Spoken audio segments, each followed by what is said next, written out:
It's Weird Medicine, the first and still only uncensored medical show in the history of broadcast radio and the longest-running show on this channel. I'm Dr. Steve, with my little pal Dr. Scott, the traditional Chinese medicine provider who gives me street cred with the whack alternative medicine ass hats. Hello, Dr. Scott. Howdy, Dr. Steve. This is a show for people who had never listened to a medical show on the radio. If you have a question you're embarrassed to take to your regular medical provider, if you can't find an answer anywhere else, give us a call at 347-766-4323. That's 347-POOHEAD. Visit our website at drsteve.com for podcasts, medical news, and stuff that you can buy, but I can't mention contractually. Most importantly, we're not your medical providers. Take everything you hear with a grain of salt. Don't act on anything you hear on this show without talking it over with your doctor, nurse practitioner, physician assistant, pharmacist, chiropractor, acupuncturist, yoga master, physical therapist already, or whatever. Thank you. So check out Dr. Scott's website at simplyherbals.net. That's simplyherbals.net. And he'll send you some dopey, weird medicine tchotchkes. Yes. Somebody posted on Twitter all the crap that you've sent him over the years. I'm good. I'm good. So I'm all about sharing. One of them he had for so long that the ink had faded on the... It was funny. So Cool. Anyway, yeah, check that out at simplyherbals.net. All right. Tacey is not here. She's on sabbatical. P.A. Lydia is on sabbatical. DJ Mel B is on sabbatical. DNP Carissa, I think, is probably, I don't know if she's ever coming back. She's got We've moved to the bottom of her list of importance. She has a new relationship, and so we don't count anymore. We don't hear from her much anymore. But if she wants to come back, she's always welcome. She's always fun to have in here. Well, it's kind of like what John Prine says about songwriting. He goes, you only write songs when you're miserable. Who wants to write a song when you're happy? That's right. Yeah. So she's obviously happy, and she's got something to do other than good. Be miserable with you and I. Yeah, right. Good for both of them. I've been there before. You're formerly happy, aren't we? I was happy once. So I get it. Formerly. Anyway, you get all involved in your own thing, and you just don't think about anybody else. That's fine. So anyway, the thing I liked about her on here is I'd say, okay, you got anything to comment about that? And she's not a radio person or an improv person, where you're supposed to yes and everything. And she'd just go, no. And just leave me hanging. It was funny. She's the queen of one-word answers. Yeah. It was either no or rude. Yeah, rude. Anyway, maybe she'll come back before she moves away. There you go. All right. We do not have Tacey's time of topics today, so we're going to have to improvise here, Dr. Scott. We're going to wing it. I like it. So we have a couple of questions, so let's get this going first. Number one thing, don't take advice from some asshole on the radio. And we've got a couple of recent ones, and then I thought we would go back to 2015. Oh, cool. And answer some questions we never answered. Another time travel episode. Yep. All right, here we go. Let's see here. Dr. Steve, Dr. Scott. Hello. Howdy. Hey, and Fluid family. Hello. Hey, I'm going to show my ignorance here. I've been playing these trivia what, games. You mean this time you're going to do that? Games on Instagram, about 6 questions in a block. And it said that a newborn baby is born with approximately 300 bones. And then I Googled that and got the same answer. But adults have 206. Right. Where did the other 94 bones go? All right. So this is actually a very good question. I'm going to give myself a bell. Great question. We'll give the listener a bell on that one. Yes, indeed, babies are born with approximately 300 bones. And if you consider the skull bone to be a single bone, well, then you know the answer, because babies with an intact skull cannot force themselves through the vaginal canal. When they have bones in their skull that are already fused, it's called craniosynostosis, and those babies very often, if they are able to be born vaginally at all, tear their mother all to Right. all to pieces, and there's a lot of reconstruction has to be done. So those are separate bones. Right. Babies have the soft spot. You've heard of the fontanelle. The fontanelle. And but you don't have one of those. You have a soft spot in your heart. I am a softie, Yeah. as a general rule. But you don't have a soft head. No, I've got a hard head, evidently. Right, and you have a flaccid, other parts of your body. Wrong part's hard, wrong part's soft. Right, yes. right. Yeah, I got a hard head and a soft something in jungle region. But anyway, so those things all fuse. And so when you look at all the bones that are separate, that are allowing for growth, Right. and then the cartilage that binds them together becomes bone eventually. And because otherwise bone would not lengthen. You need growth plates to do that. And the skull has to be, like I said, malleable to get through the birth canal.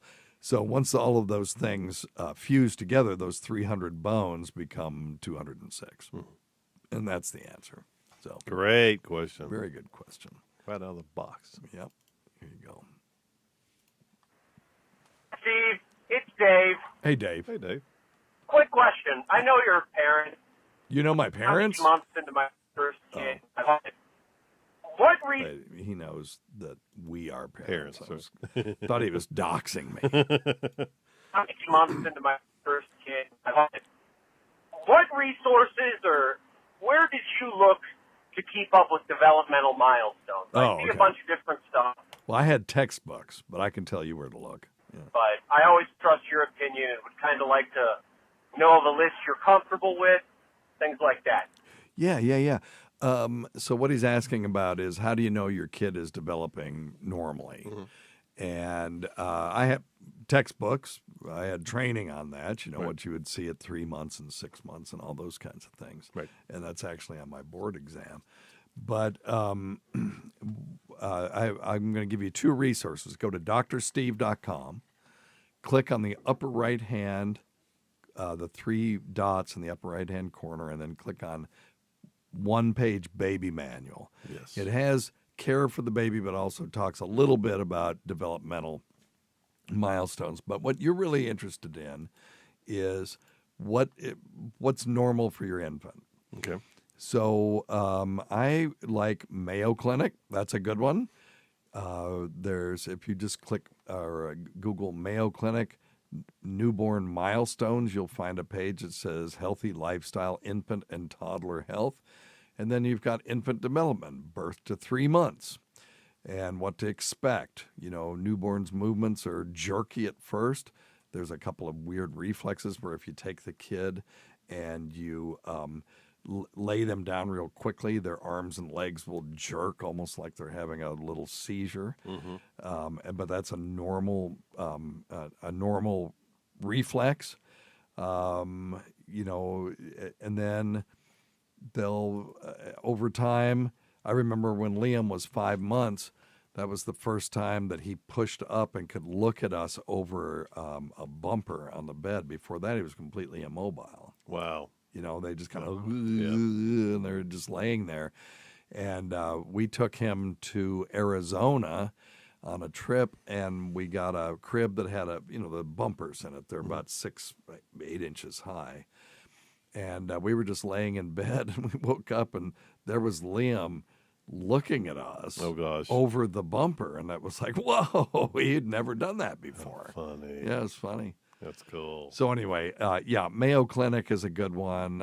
Cleveland Clinic, any of those sort of, the American Academy of Pediatrics, American Academy of Family Physicians, they all have these sort of milestone charts in them, and they're fine.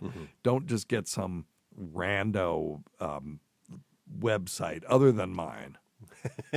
Because you don't know what they're saying. And a lot of those reputable websites are going to have a very similar things. It'll be all the same stuff. Yeah. So any of those are okay. I would like to do a goof website where you say, your kid should be speaking in sentences by 6 months, and everybody that looks at it will think their kid is dumb. So anyway, all right, yeah, okay. goodness. So those are the recent ones. Let's go back to June of 2015 and see what this is about. I listened to a show just to, I listened to them to make sure the audio is okay and all that stuff. And there was one where we said, let's listen to this person from 2015. And they were talking about going to the emergency room. It was like, Should I go to the emergency room? Right. I'm having Like, chest hope pain. you're okay, Should I buddy. go It to was the 8 emergency years later. room? All right, here we go. Yes, I'm on venlafaxine for anxiety, and I Yeah. heard you mention an anxiety medicine today, and I was just curious what the name of that was. Oh, I boy. really do not like venlafaxine. If I forget to take it, I get dizzy, and then I don't recover for the rest of the day. Yeah, so venlafaxine is an SNRI type drug, a selective serotonin norepinephrine reuptake inhibitor, and it's used for depression but also for anxiety. And you may remember that when I had chronic abdominal pain, for some reason, never did quite figure out what was going on. My doctor put me on Cymbalta, and after about 6 weeks, I said this stuff didn't do anything, and I just quit it. Don't do that. Yeah, don't do that. That was stupid. I didn't know at the time that, this is long enough ago, that with a relatively new drug, that there's a withdrawal syndrome. And I had brain zaps, and I had Terminator eyes. Talked about that, where, if you see the Terminator when it's in its robot form and you hear the servos moving, which why wouldn't you hear that when it's covered in fake skin? But anyway, and when its eyes would move, you'd hear zook, zook, zook, zook, zook, with these servos moving, right? Okay. And that's what I would hear. When my eyes would move, I would hear the servos behind my eyes making noise. Gosh. It was crazy. It lasted about 2 weeks. Oh, wow. So don't stop that stuff on its own, on your own. Now, there are lots of things for anxiety. The reason they put you on venlafaxine is because it is not habit forming. I mean, there is a withdrawal syndrome if you stop it, but it doesn't cause craving of the drug and all that. And there are other ones like that are not habit forming.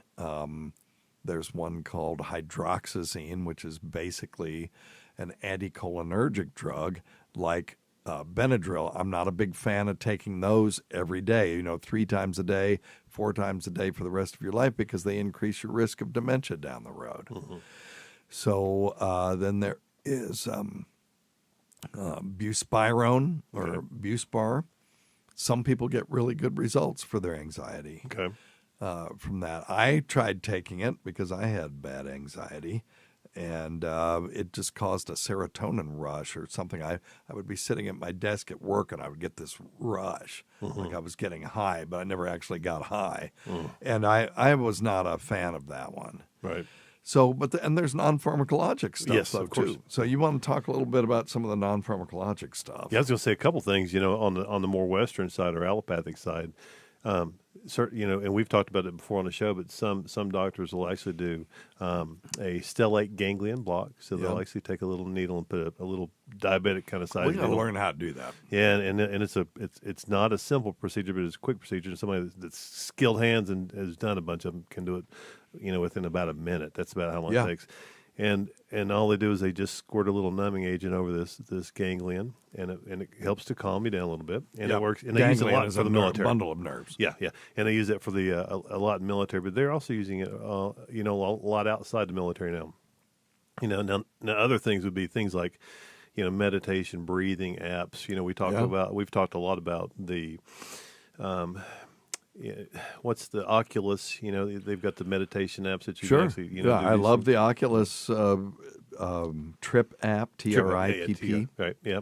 If you have an Oculus, you can do a free trial and just check it out. They only give you access to the focus module, but you can still get an idea of what it's like. And that's notorious for decreasing anxiety. Partially because they do breathing exercises. Right. So I had the worst anxiety I've ever seen in anybody I had. You know, everybody, thinks yours is the worst. But I was almost agoraphobic in the sense that every time I would go out of my house, my anxiety would ramp up. And I've told this story before, so I won't go into it. But I cured my anxiety through challenge. Yes. I continued to challenge it. And the very last challenge was something that would have normally terrified me, which was being trapped in a crowd of about 10,000 people, shoulder to shoulder, and it couldn't get out. And it was either get better or die, and my brain decided to get better.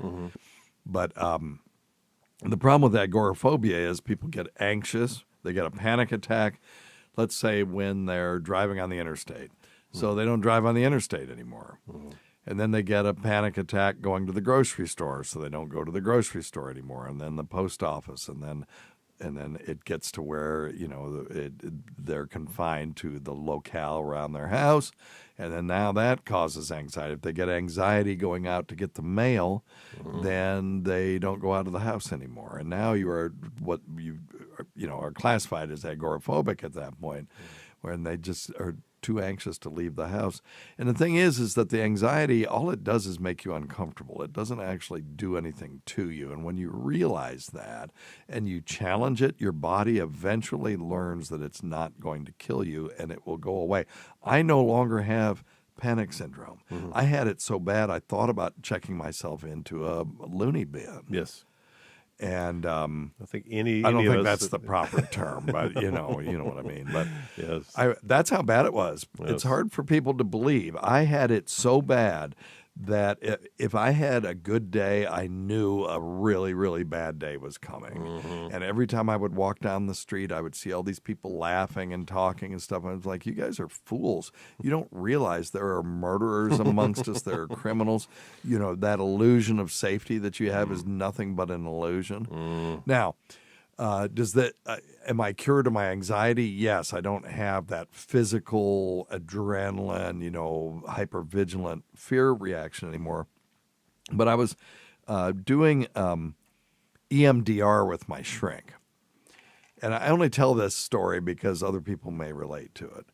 And EMDR is this eye movement thing where what they learned is when you're in REM sleep, you are processing information, right? Okay, and right. your eyes are moving back and forth and back and forth. Well, you can wag the dog by moving your eyes back and forth, and then it will force your brain into a information processing mode. Okay.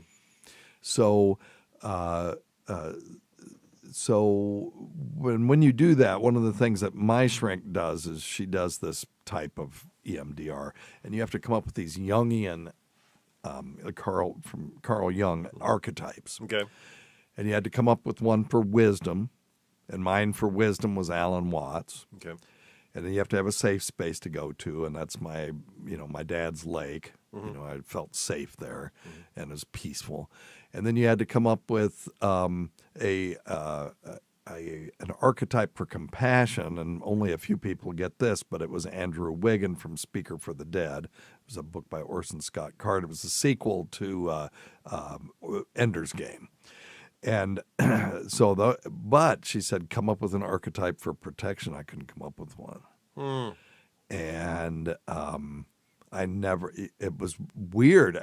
It was like when I went to my doctor with my neuropathy, he said, walk a straight line, and I couldn't do it. I had no idea I couldn't do that.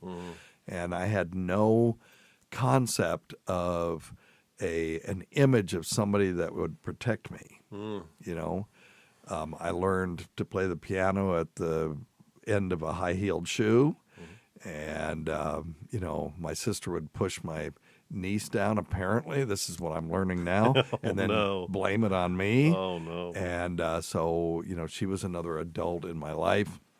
My brother tried to protect me from some hoodlums because I was mouthing off to them. And he came out and they went away. But then that night they grabbed me outside my house and kidnapped me. Oh, gosh. Yeah.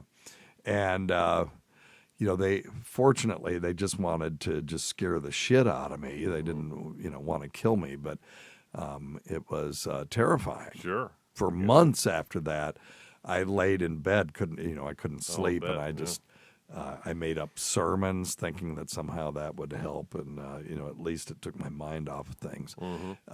So I have no images of protection in my head whatsoever.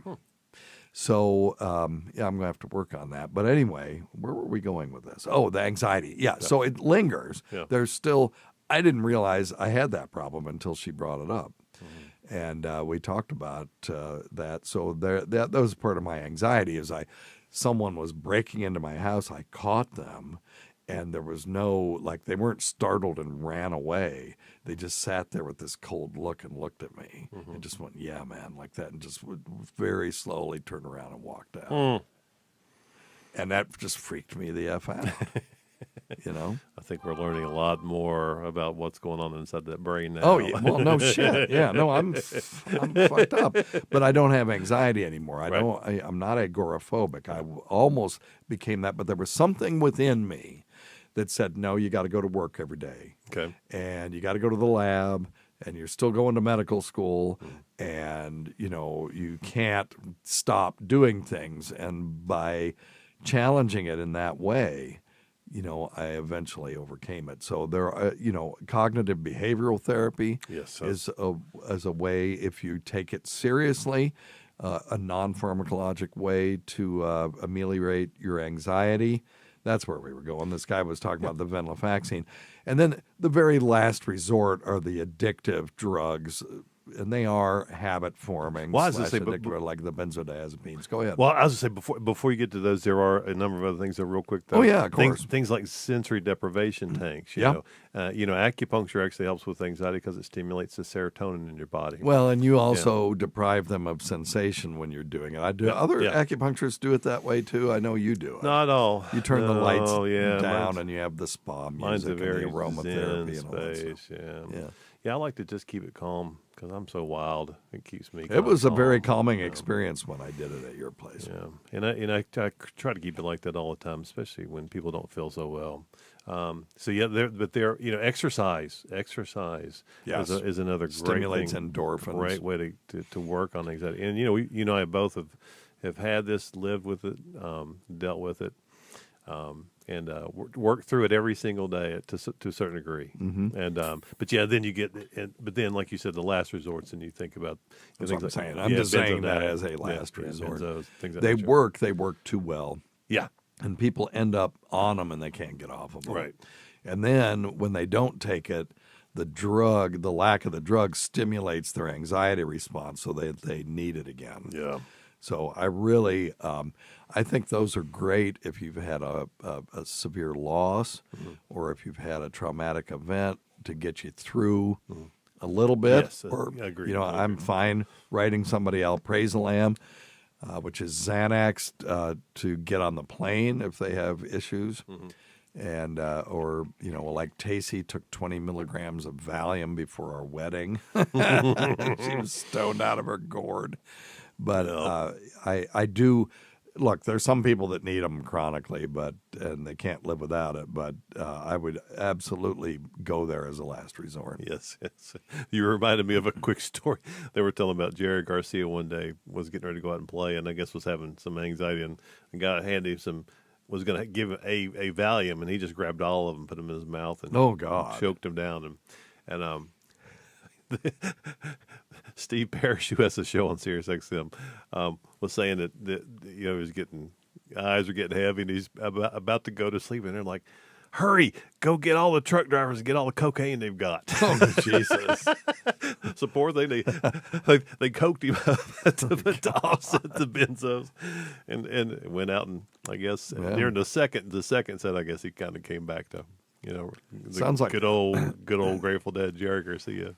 Have you ever heard the, I don't know if I can find this quickly because I wasn't planning on it, the Elvis when he was drunk or stoned or something? Whatever, I don't think so. It's quite humorous. And I love me some Elvis. Sure, I mean, who doesn't, for God's sake? Now, did you know that Elvis in Viva Las Vegas did Liszt's Lebenstraum. No, I did Yes. not. Yeah, one of the songs in there was completely lifted from Franz Liszt. Huh. And Eric Carmen's All By Myself, which was on my list of wimpiest songs, Oh, God, yes. it is actually Rachmaninoff's second piano concerto. Really? The theme from the second movement, yeah. Oh, my gosh. Yeah. Funny. So, they came after him. Oh, well, yeah, because good. it's public domain in this country, but not public domain in Russia. And his family is still in Russia, even though Rachmaninoff emigrated to the United States after the Bolshevik Revolution. And his family came after Eric Carmen, and he had to give him 12% of the royalties. And if you go look at it, Sergei Rachmaninoff has a writing credit on that song. Oh, okay. Because it's just taken straight from it. Wow. All right, here's Elvis drunk on stage, supposedly, allegedly. I wonder if you're lonesome tonight. You know, someone said the world's a stage and each of us play a part. Oh, goodness. With a plus tax. You read your lines select. Cleverly. You never missed a cue. Then came Act 2. You forgot the words. They would change, you fool. You acted strange, and why, I never know. Why ever did it? Oh, gosh. Honey, who am I talking to? You lied when you said you loved me. Who am I talking to? Oh, my gosh. I had no cause to doubt you. But I really go on hearing your lies. Oh. And to go on living without you. There you go. Oh, my goodness. So it's still, he was still the king. I would have killed to see that. Oh, my word. Yeah. So I wonder if there's any video of Jerry Garcia out there on Valium and cocaine. Yeah. Oh, it's every video. Yeah. Every Grateful Dead video. I think it's a significant portion of it. I'm just kidding. I don't know. No. All right. No. Well, very good. Okay. Well, I love hope his anxiety's better eight years later. Yep. All right. Let's see here. Hey, Dr. Steve. Good morning. My name is Steve. I'm calling from Wayne, New Jersey. Hey, man. I'm calling regarding blood in my urine, or speckles of blood, little crystallized in my urine and in my semen. Okay. I get lower right abdominal pain. I've been to the ER. I've been to my primary. Nobody knows what's going on. Sometimes it seems worse after a night of drinking. After what? Did you get that? No. At the games. Yeah, it's then he crapped out. Yeah, so blood in the urine and the semen would have to be a common pathway because urine comes from the bladder, semen comes from the seminal vesicles and the prostate and the vas deferens. Yeah. Okay. And then, but all of these come through the urethra, so you're almost going to assume that he's got some sort of urethritis, an infection in the common pathway. Yeah, maybe some prostatitis. But go see when you have problems like that. You can go to your primary care. That's great. But if they don't dope it out immediately, you've got to see a urologist. He said he had pain in his lower right. Yeah, and it Abdomen, could be a kidney stone lodged in there too. Yeah. That's possible. So. Yep. But anyway, so urology. Yes. Penis equals urology. Yes. Okay. Yes. Go there. All right. Good luck. So, yeah. Hopefully he got that taken care of. Hey, Dr. Steve. Hey, I had a back injury, and subsequently I'm on a couple medicines, Lyrica, buprenorphine, Cymbalta. Hey, anyway, my question is when I start working, I sweat. And when I say sweat, I mean I will drench 4 or 5 T-shirts within 5-6 hours. I mean, you can wring these things out. What do you think is wrong? Thank you. Okay. Do you well, it sounds like he's implying that it's due to the medication. Yeah, that's kind of what I was thinking too. So, what did he say he was on? Cymbalta? Yes, he was on a couple. Cymbalta. Was he on morphine as well? Or buprenorphine? Did he say buprenorphine? I thought. Okay. I don't think he said morphine. Yeah, but well, of course that would explain it too. I think that morphine. the duloxetine is the culprit. Increased sweating is an effect of the SNRI type drugs, and it's not dangerous, but it can be bothersome. You can use an antiperspirant, but maybe just get off that drug and onto something else. They're using it for the neuropathic pain from your bad back, and there are other things that they can give you, including gabapentin, and or you could see a physiatrist. Yep. People think when they hear the term physical medicine and rehab, they think they're going to like a program. That's a medical subspecialty. They have the same problem that palliative medicine does. That's why we don't call it palliative care, because palliative care is what they deliver. Okay. It's not what they are. Gotcha. And palliative medicine still doesn't sound like there's still confusion about that. Okay. Pain management, that kind of says what they are, but palliative medicine doesn't say what they are. And so eleology has been proposed, because if you go to a cardiologist, there's no question what you're doing. You're going to someone that studies the heart. Right. If you go to a pulmonologist, you're going to someone that studies the lungs. A dermatologist, someone who studies the skin. And then you go to a physical medicine and rehab, and it's like, okay, is this like am I going to a nursing home? Right? Right. No, that's a subspecialty. Yep. And they can do some really cool stuff. Yes. They can do facet joint injections. The reason I can walk today, and I can even run, and I can hike and all that stuff, is because of a physiatrist or a physical medicine rehab. They're synonymous.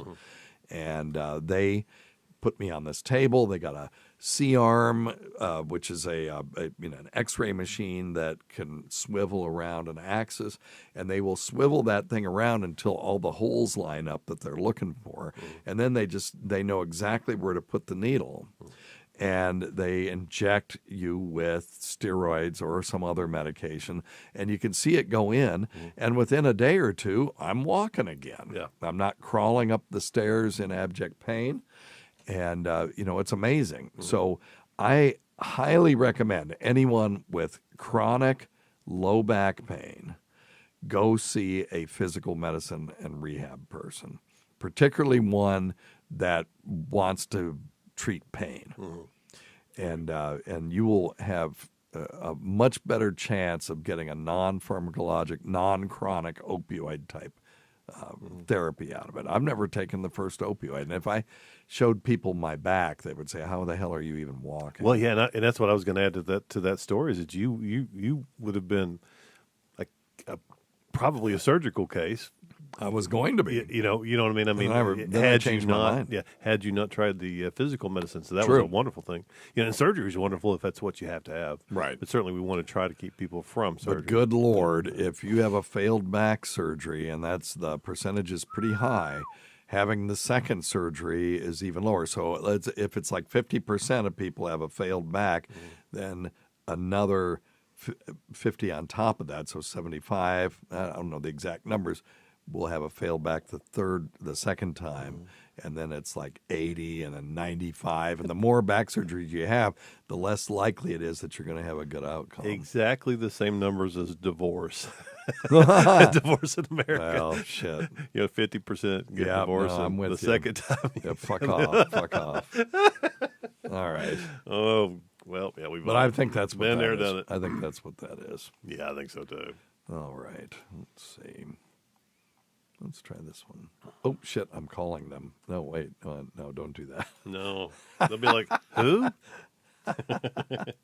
Whoops. Wait a minute. Okay, there we go. Hi, Dr. Steve. I'm 50 years old, and I'm taking Okay, he's now 58 years old. So. citralopram, Celexa for anxiety. Oh, wow. And it gives me raging erections all day long, Really? but I'm having problems ejaculating. Yes. It takes forever. Yeah. And I was wondering if there's anything I could take to kind of counteract that, because the citalopram keeps me level, and I like it. Okay, well, now this is one that likes the citalopram, but now he's having another problem, which is delayed ejaculation. Mm-hmm. So people have a delayed ejaculation with the SSRIs. That's a common sexual side effect. There are a couple of things that you can do. Mm-hmm. One is you could try taking a non-drowsy antihistamine 30 minutes before you have intercourse. Mm. That would be like loratadine, which is Claritin, or famotidine, which is not famotidine. Is it famotidine? I think it is. Oh, famotidine is Allegra. Yeah, Allegra. Okay. Why am I thinking? I think that's right. Wait a minute. No, it's fexofenadine. Famotidine is Pepsid. So fexofenadine. Okay. I'm sorry. The reason they have similar suffixes is because famotidine is an H2 histamine blocker, whereas fexofenadine is an H1 blocker. Well, anyway, so fexofenadine is Allegra and loratadine, Claritin. You could try one of those 30 minutes before. Those very often will reverse the sexual side effects of these drugs. If that doesn't work, your prescriber could co-prescribe bupropion. Bupropion works by a different method, and it's supposed to also sort of cancel out the sexual side effects of citalopram. And if nothing else works, you could switch to an SNRI, which have fewer adverse effects like that. Gotcha. Again, duloxetine would be the normal one, or venlafaxine. Gotcha. Okay. Gotcha. Good. All right. I've got the hiccups. That's just great on a radio show. No. Hello, Mr. Weird Medicine. My name is John. I'm calling from Poughkeepsie, New York. All right. I heard an episode of your show many moons ago, and it was considered RSD, which I've been diagnosed with, and it's very painful and it sucks. And I was wondering if science has gotten a little better and how they can pinpoint where nerves are being crushed or damaged to the point where it's causing this. And it's something that I would be really interested in getting some more information on if you have it. I appreciate it. Thank you. Bye. Okay. Well, I wish. He's talking about reflex sympathetic dystrophy. They don't really call it that anymore. It's now called complex regional pain syndrome. And you got type 1 and type 2. You got anything for him on that? Because there's really nothing new. I have it. Mm-hmm. They took a toenail of mine off, and I got complex regional pain syndrome from that. Yeah. A couple, well, yeah. And, it's topical, and mine is localized, so I can put anesthetic compounded cream on there. You can get lidocaine, you can get gabapentin, you can get ketoprofen in these creams from a compounding pharmacy. They can even add ketamine to it if they need to just get a little bit of boost, and it does help with the pain. But go ahead. Well, yeah, and again, if it's a nerve root being pinched in the spine, sometimes you have to have a surgical procedure to reduce that. But that's not typically correct. That's not really what CRPS. That's not typically what we see is that we usually it's a sequel of an injury to the nerves. So what we do in pain medicine and acupuncture both, especially interventional pain medicine anyway, sometimes we'll actually put, and it sounds crazy, but putting the needles in the area where the RSD is, and electrical stimulation will actually stimulate the nerve pathways and shuts everything down. It's called the fatigued gated channel. That makes sense. Yeah, and it gives the body a chance to reset. And it's the hardest discussion I have with anyone is when they have CRPS RSD, because they want to know if I'm going to make them worse by putting a needle in them first. Sure. And that's the most challenging. And I have to tell them, no guarantees. But as a general I wouldn't think rule, it would make it worse. It shouldn't, no. But and believe it or not, you can actually get little teeny acupuncture needles, and people with RSD way easier than you can, and a lot of other folks. Yeah, it's very because it's different. Well, I have numbness along with mine. Yeah, but it's different than a hyperalgesia, like somebody's got a systemic nerve pain, that, from from taking chronic opiates or something like that. But so we actually do. You can actually get a lot of relief from doing other things. Hyperstimulating. A lot of times they'll send you to physical therapy, and let's just say you've got in your hand your whole put hand. A vibrator on it, they'll or put something. They'll do a vibrator, or they'll make you punch rice and punch and punch and punch until you can't punch it anymore. Wow. And that overstimulating sometimes will correct that RSD or CRPS. Well, isn't that interesting? Yeah. Okay. Yes, you actually have to overstimulate. And one of the worst Give things. myself a bell. Hey, cool. Yeah. Thank you. Well, you taught me something. Yeah. You teach me something, you get a bell. One of the more challenging things and worst things that someone can do is use opiates long term for CRPS. Yeah, it just doesn't really help. Yeah, so the symptoms: continuous burning or throbbing pain, usually arm, leg, hand, or foot, sensitivity to touch or cold, swelling, changes in skin temperature, alternating between sweaty and cold, changes in skin color from white and blotchy to red or blue, skin texture may become tender, thin, or shiny, changes in hair and nail growth. So all of this sounds like circulation stuff, which is all related to the sympathetic nerves going nuts. Yep. Joint stiffness, swelling, muscle spasms, and tremors. I have all of that in my foot. Now, the type 1 is reflex sympathetic dystrophy. This occurs after an illness or injury that didn't directly damage the nerves in the affected limb. About 90% of people have that. And I have type 2. It's also called causalgia, which makes sense. It's causing it. Their symptoms are the same, but it occurs after a distinctive nerve injury. Right. So most cases occur after a forceful trauma to an arm or a leg, and you can get muscle wasting and atrophy and contracture and all that stuff. If you have a wrist fracture, taking vitamin C might prevent CRPS from occurring. And if you have a stroke, early mobilization will fix it as well. And it's sometimes casts that are too tight or improperly put on can lead to it. Sure. And Dr. Steve, too. That would be causalgia because they'd be actually damaging them. Yeah. And we'll actually see it sometimes. It appears there may be a bit of a genetic predisposition. You sometimes see it run in families. Yeah. Yeah, which is tough. Remember Maya? Rudolph. The case. No, Maya Rudolph. She's awesome. Yes, but the case, about the kid with. Oh yeah, I'm sorry. They had CRPS. I'm looking at Mayo Clinic, and they recommend intravenous ketamine. Studies show low doses of intravenous ketamine may substantially alleviate pain. So there you go. Yeah.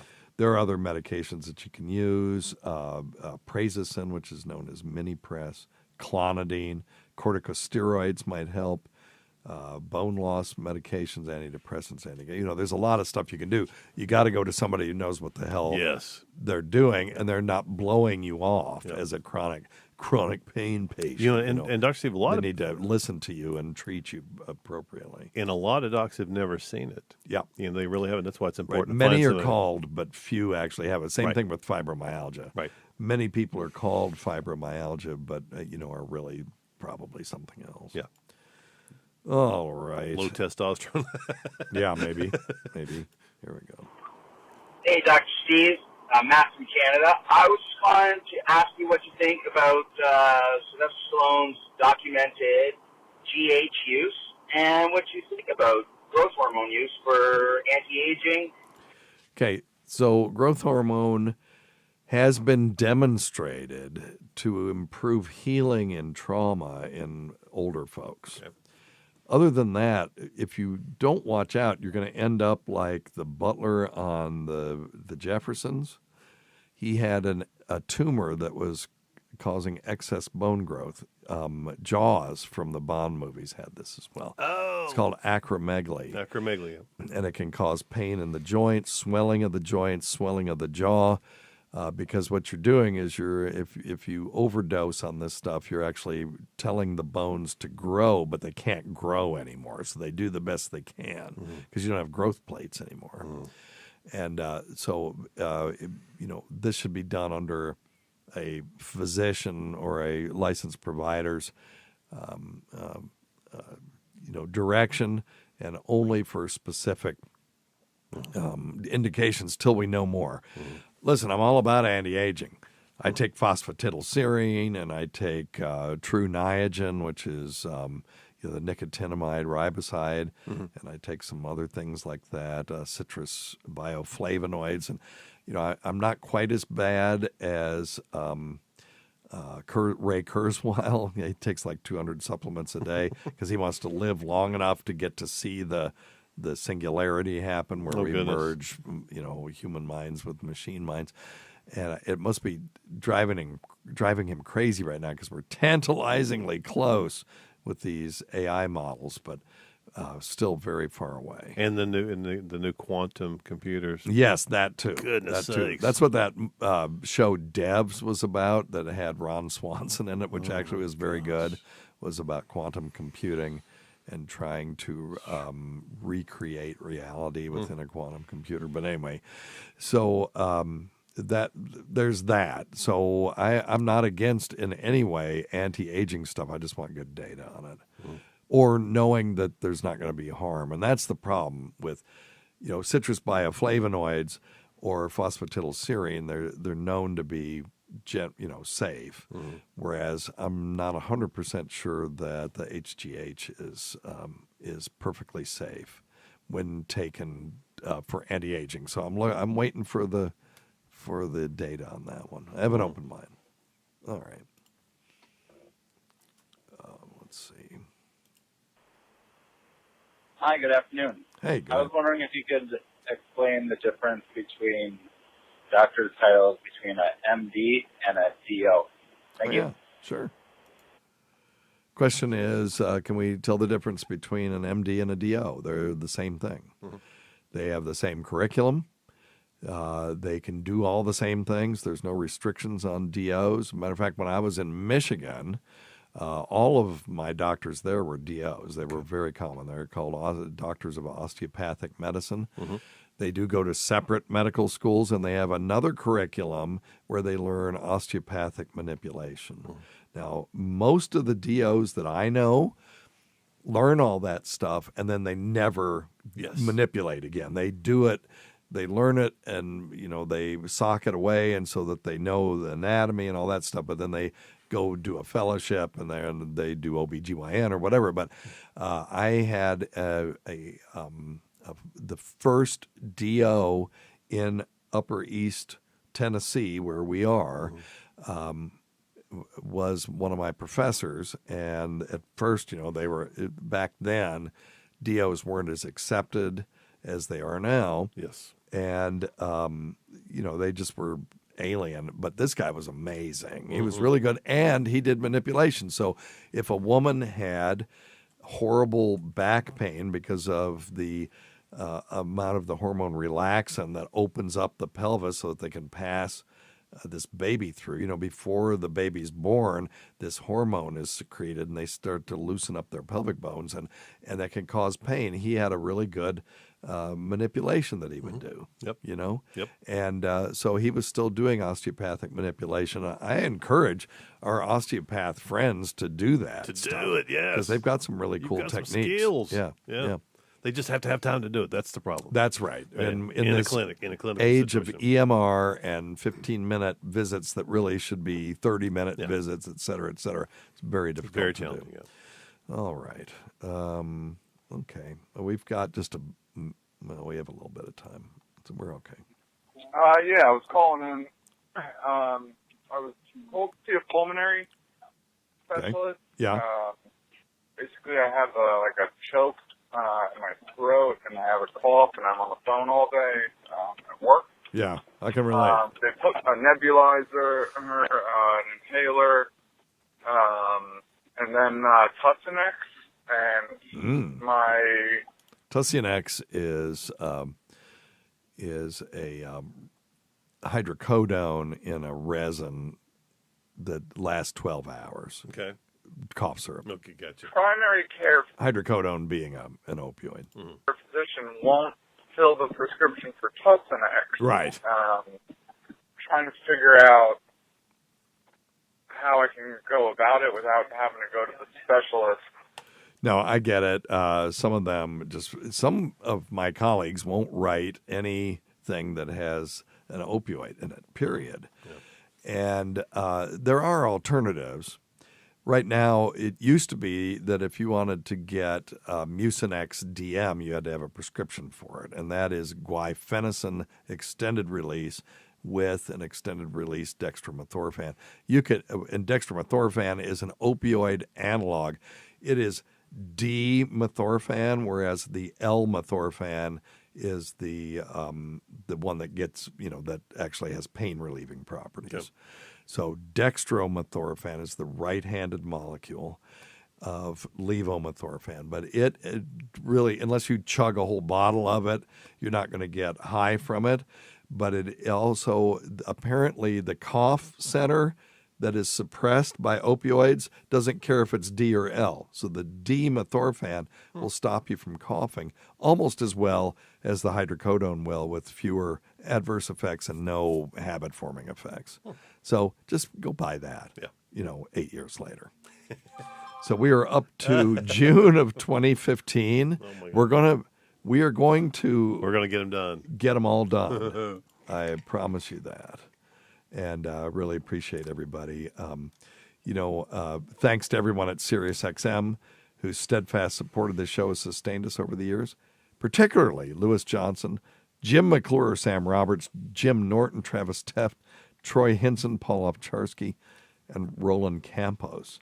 Many thanks to our listeners whose voicemail and topic ideas make this job very easy. Go to our website at drsteve.com for schedules, podcasts, and other crap. Until next time, check your stupid nuts for lumps, quit smoking, get off your asses, get some exercise. We'll see you in 1 week for the next edition of Weird Medicine. Thanks, everybody. All right. Okay, we got a good stopping place there. So you got anything from the Fluid family? No, I haven't seen anything. Okay. Oh, well, here we go. Just got one. Okay. From Terry. I haven't. Okay. All right. You want to do that one? You can read it. Okay, you ready? Before we go, Dr. Scott, you got anything from the Fluid family? I do. We just got one in from Terry. He's got a question about the Bood Master. The Bood. He is the Bood Master, yes. I wonder if he's the master in the boudoir. The boudoir. That's pretty lame. That's a negative bill for you. You get nothing. All right, here we go. I've got an edible that has just... Get your hand off my penis! Whatever. I've got an edible that has just 5 milligrams of THC. Good. And it has 80 milligrams of caffeine and a bunch of other stuff. What? Brain goodies. And my wife said she can smell marijuana. So it's 5 milligrams of THC and CBD combined. So... let's just say there's maybe is it 5 of each? Well, no, it looks like they're combined, so it's just 5 milligrams. So there's just 2.5 milligrams of marijuana and 2.5. Maybe, or it could be 1 and 4. It could be 4 and 1. Right. Yeah. Yeah. So anyway, the max of 5 milligrams of marijuana. The Colorado THC, or THC, yeah. But in Colorado, California, they say 10 milligrams. That's pretty much normal everywhere. adult does. That's kind of how they established it. Yeah, Virginia, the most you can buy in a single vehicle is 10 milligrams. Gotcha. Yeah. So he's saying, is it odd that my wife says she can smell the marijuana on me?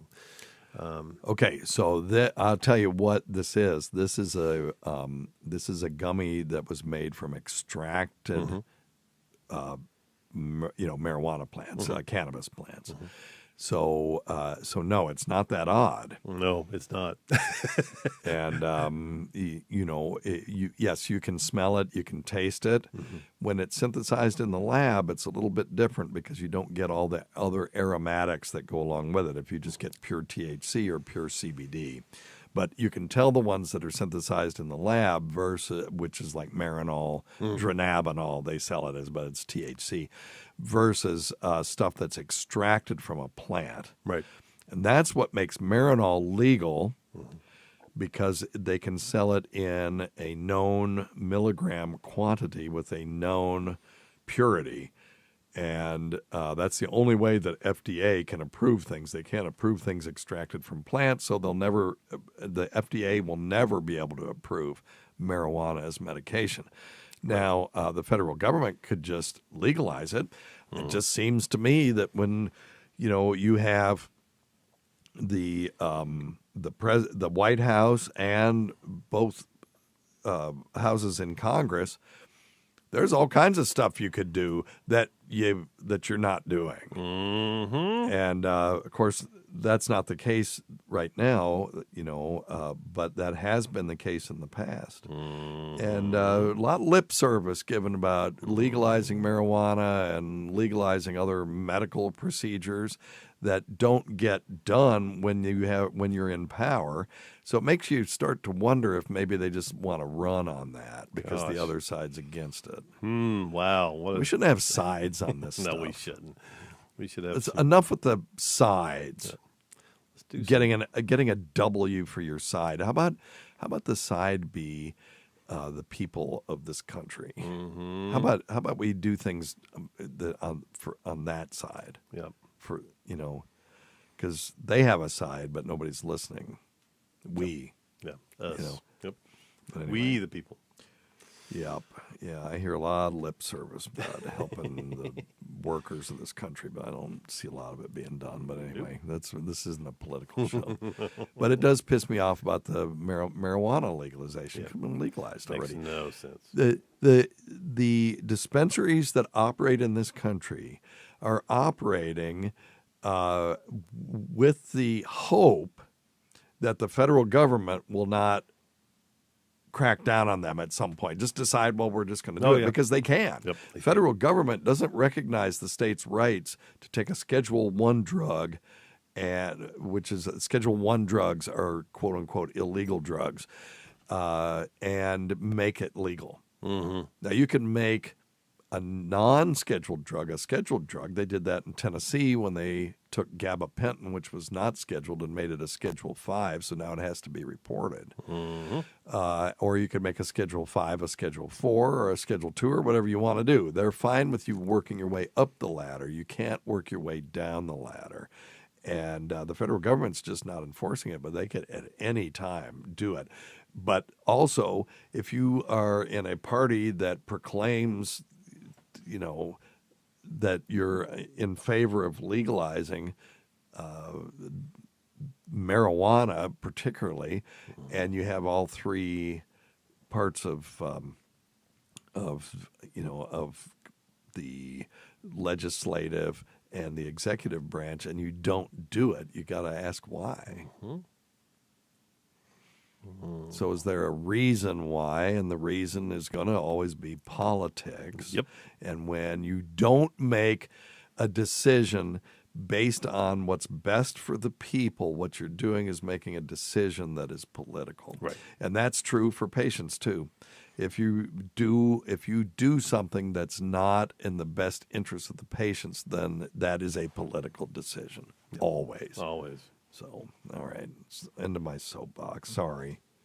Well, that's because you're an idiot. Yeah, I know I am. All right. Well, thanks. Always go to Dr. Scott.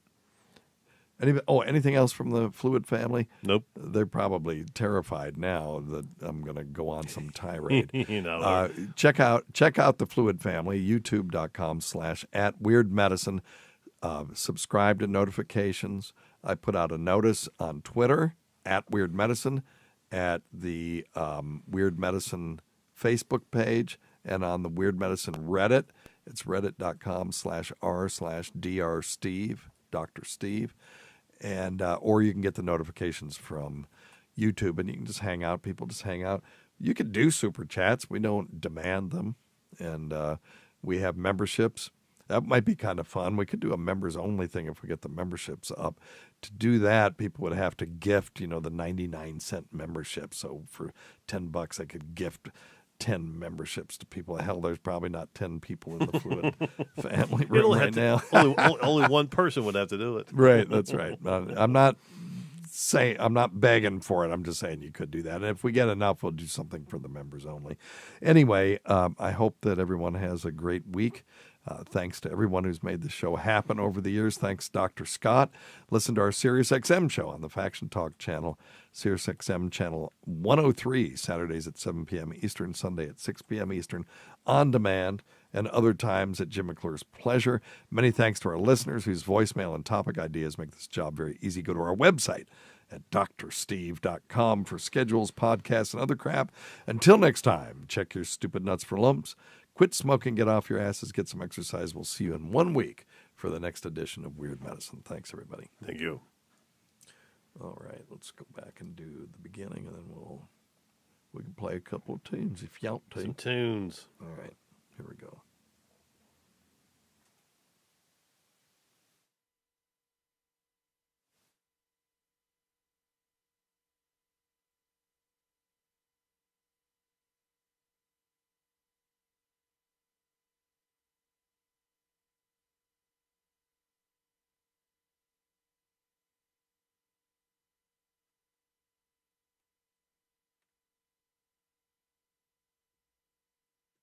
Hearken to thine inner voice and give thyself a bell. No task shalt be denied if thy will be strong and true. For when a bell is rung, it carries with it the sound of courage, that giveth strength to even the meekest of hearts.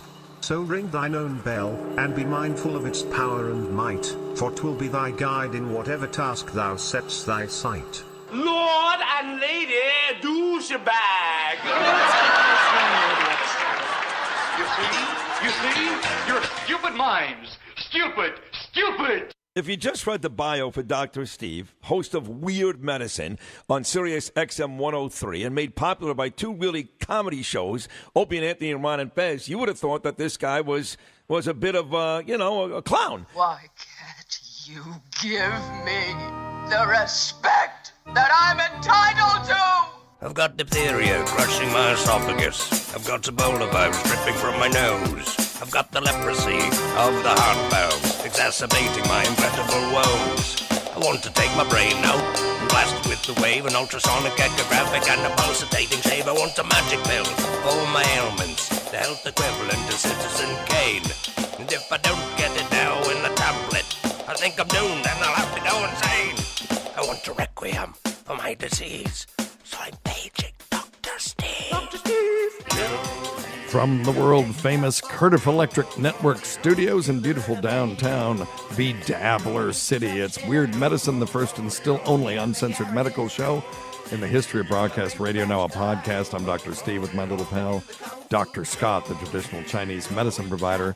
Gives me street cred with the whack alternative medicine assholes. Hello, Dr. Scott. Hey, Dr. Steve. This is a show for people who never listen to a medical show on the radio or the internet. If you got a question you're embarrassed to take to your regular medical provider, or if you can't find an answer anywhere else, give us a call at 347-766-4323. That's 347-POOHEAD. Follow us on Twitter at Weird Medicine or at DrScottWM. Visit our website at drsteve.com for podcasts, medical news, and the stuff you can buy. Most importantly, we are not your medical providers.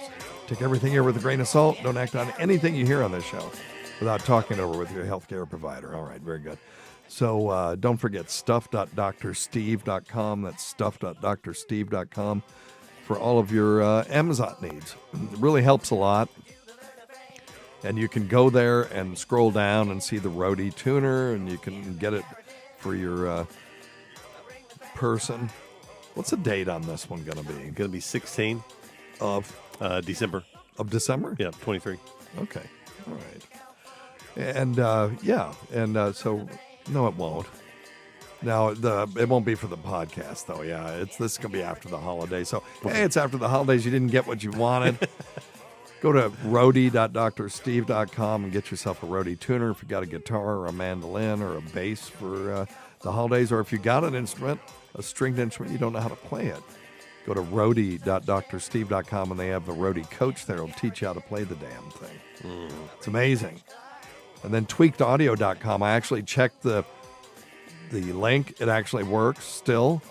33% off. I've never seen a discount like that anywhere. Cool. That's great. So you buy 3 things, you pay for 2 of them. And go to Dr. Scott's website at simplyherbals.net. That's simplyherbals.net. And patreon.com/weirdmedicine. I've been doing live streams there, just kind of getting the kinks out.